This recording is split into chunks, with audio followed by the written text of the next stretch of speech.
Ce mois de janvier, nous le passons tranquillement. Dehors, c'est pluie et vent quasiment chaque jour. On en profite donc pour faire des activités d'intérieur. Cocooning, activités pour les enfants et expériences. Recyclage de papier notamment. Tu veux faire, Léna ?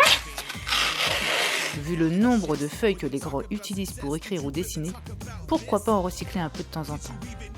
Première étape donc, découpage en tout petits morceaux des feuilles. Trempage dans de l'eau chaude et remue de temps en temps. Alors, ça donne quoi ? Et à touiller, ça devient de la pâte. Non, pas vraiment de la pâte justement, c'est ça le problème. Comme c'est en fait, j'ai regardé, j'ai vérifié après. Ce qui se dissout dans l'eau, c'est le papier journal. Et comme il y a beaucoup de cellulose dans le papier classique, il faut utiliser d'autres techniques et on n'a pas le matos pour le faire. Donc du coup, on reprend les bouts de papier qui sont très humides et on essaye de reconstruire un autre... on va faire une feuille pour essayer de faire un genre de carte postale. Bon, après une nuit de séchage, voici le résultat. Un peu friable, mais on peut quand même colorier et écrire dessus.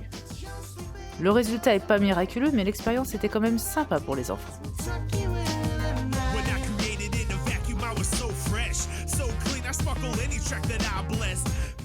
Ces dernières semaines en France, on pense au départ. Premier point important, se décider sur l'itinéraire. On va partir en voiture, donc impensable pour moi de faire plus de 4 heures de voiture avec Jonah.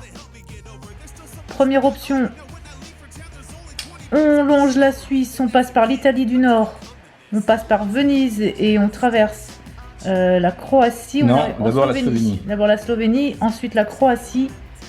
On traverse le Monténégro. Non, il y a un petit bout de Bosnie-Herzégovine. La Bosnie-Herzégovine est ici. Et ensuite le Monténégro et l'Albanie et enfin la Grèce. Ça c'est la première option en sachant qu'il faudra compter 29 heures de route. Soit deuxième option, on traverse l'Italie et on passe... Alors deuxième option c'est avec ferry en fait.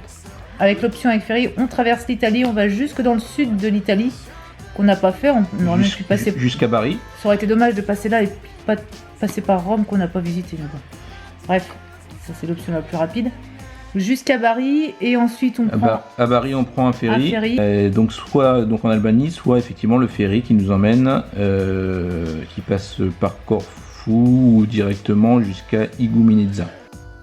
Je commence donc à regarder les Airbnb, à prévoir les points d'arrêt.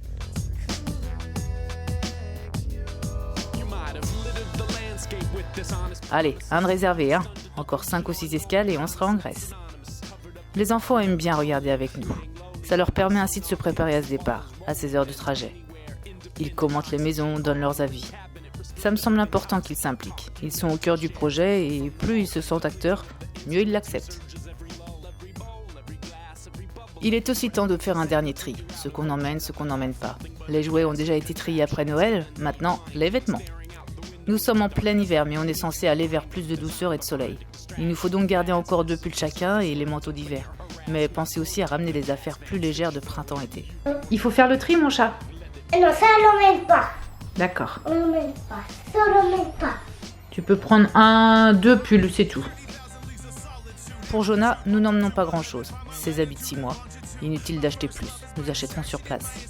Sa petite baignoire gonflable et un petit lit pliant, au cas où nos logements ne nous permettent pas de dormir dans le même lit à 3. Départ donc le 22 janvier, c'est officiel. En attendant, on se repose, on joue et on profite de la famille. À très vite. When I'm on the map forever, how it feels like. Maybe I'll be alright. Watch my muse get all amused. I'm trying to